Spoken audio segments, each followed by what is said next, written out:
اسی کے ساتھ چلے جائیں. یہ مال کا عشق، یہ حسن کا عشق، یہ دنیا کے اقتدار کا حسن، اقتدار کا عشق بندے کو تباہ و برباد کر ڈالے گا. حضور نے کہا تھا یہ دنیا عارضی ہے، فانی ہے. آقا نے سمجھاتے ہوئے کہا تھا، کیا کہا تھا؟ واللہ، اللہ کی قسم. حضور کو قسم کھانے کی کیا ضرورت ہے؟ سرکار نے کہا اللہ ہے، ہم نے مان لیا. حضور نے کہا قرآن ہے، ہم نے مان لیا. حضور نے کہا جنت اور جہنم ہے، ہم نے مان لیا. پھر حضور کو قسم کھانے کی کیا ضرورت ہے؟ مگر حضور ہمارے لیے ہمارے نزدیک یہ بتانے کے لیے کہ بہت اہم معاملہ ہے، یہ اہم بات ہے، میں تم سے کہہ رہا ہوں. اس لیے حضور نے گاہے بگاہے قسم کھا کر کے بات کو ہمارے لیے موقف بنانے کے لیے اس کو تاکیدی طور پر ہمارے لیے حضور نے قسم کھا کے کہا. جیسے ایک بار حضور نے کہا تھا میں اس بات پہ قسم کھا سکتا ہوں کہ جو ظلمن ستایا جاتا ہے، قصور نہیں ہے مگر پھر بھی ظالم اس کو ستا رہا ہے، تو حضور نے کیا فرمایا؟ میں قسم کھا کے کہتا ہوں کہ اللہ اس کی عزت کو بڑھا دیتا ہے.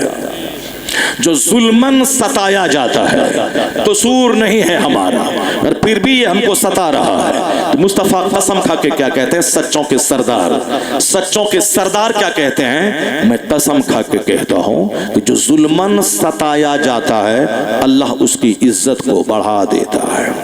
اور حضور نے دوسری قسم یہ کھائی، میں قسم کھا کے کہتا ہوں کہ جو مال اللہ کی راہ میں خرچ ہوتا ہے، صدقہ دینے سے مال گھٹتا نہیں ہے، صدقہ دینے سے مال گھٹتا نہیں ہے. اب سماج میں اگر کوئی یہ بولے کہ ہم تو پہلے بہت خیرات کرتے تھے، بہت زکوٰۃ نکالتے تھے، بہت غریب و مسکینوں کو دیتے تھے، میرا مال کیوں گھٹ گیا؟ یہ مال صدقہ دینے سے نہیں گھٹا ہے، یہ مال کسی دوسرے ایکسٹرنل فیکٹر کی وجہ سے گھٹا ہوگا. کوئی خارجی عوامل اس کے ہوں گے جس کی وجہ، جیسے وہ بزنس ٹھیک سے نہیں کر رہا، ٹائم پہ دکان نہیں جا رہا، محنت اور لگن شیلتا سے کام نہیں کر رہا ہے، وہ جھوٹ بول رہا ہے بزنس میں، یا پھر دوسروں کو دھوکہ دے رہا ہے، 5 روپے کا مال 5000 میں بیچ رہا ہے.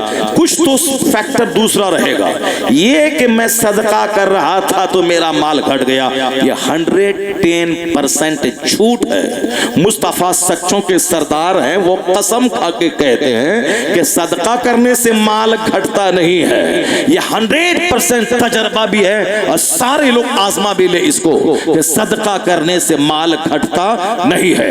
ہم کو اور آپ کو تو تجربہ کم ہے، مگر بمبئی کے ان سیٹھوں کو زیادہ تجربہ ہے جو 1.5 کروڑ زکوٰۃ نکالتے ہیں ہر سال، 5 کروڑ زکوٰۃ نکالتے ہیں. 1 کروڑ میں زکوٰۃ کی رقم نکلتی ہے 2.5 لاکھ روپے، 1 لاکھ میں 2500، 1 کروڑ میں 2.5 لاکھ، 100 کروڑ میں 2.5 کروڑ. تو جن کے پاس 500 کروڑ کی جائیداد ہے، جن کے پاس 1000 کروڑ کی جائیداد ہے، وہ زکوٰۃ نکالتے ہیں. زکوٰۃ میں رقم کتنی نکلی؟ 5 کروڑ.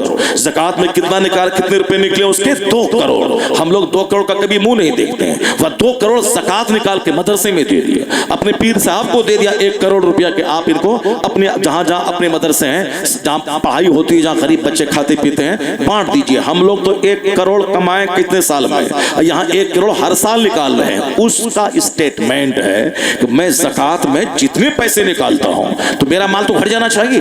ہمارے پاس 1000 کروڑ ہے، ہم نے 2.5 کروڑ نکال دیا، مال تو گھٹ جانا چاہیے. کہا نہیں، میں 2.5 کروڑ نکالتا ہوں تو اللہ اس کے بدلے میں ہم کو 25 کروڑ عطا کرتا ہے. جب 25 کروڑ عطا نہیں کرتا ہے تو پھر اگلے سال کیسے نکالا؟ پھر وہ اگلے سال کیسے نکالا؟ پہلے وہ نکالتا تھا 50 لاکھ، اب نکال رہا 1 کروڑ، اب پھر نکالا 1.5 کروڑ، پھر نکالا 2 کروڑ، پھر نکالا 3 کروڑ. سچ کہا صادق و مصدوق مصطفیٰ نے کہ صدقہ دینے سے مال گھٹتا نہیں ہے، اور ظلمن جو ستایا جائے اللہ اس کی عزت کو بڑھا دیتا ہے، گھٹاتا نہیں ہے. اس لیے میرے بھائی نیت اچھی رہے. مصطفیٰ نے کیا کہا اس دنیا کو حقیر بتانے کے لیے؟ مصطفیٰ نے کیا کہا ذرا غور سے سنیے. اسی دنیا نے مجھ کو پاگل کیا، اسی دنیا نے مجھ کو بیٹی کو جینس ٹی شرٹ پہنوا کے رات صبح کے 4 بجے کوچنگ سینٹر بھیجنے پر مجبور کیا تاکہ وہ پڑھے گی، اچھے نمبر لائے گی، ٹیچر کی نوکری ملے گی، اور روزانہ 5 گھنٹے 62 برس تک وہ جائے گی. اس کی زندگی میں آگ لگے گی. یہاں تو بغیر پیسہ کمائے ہوئے شوہروں کے بال نوچ رہی ہے،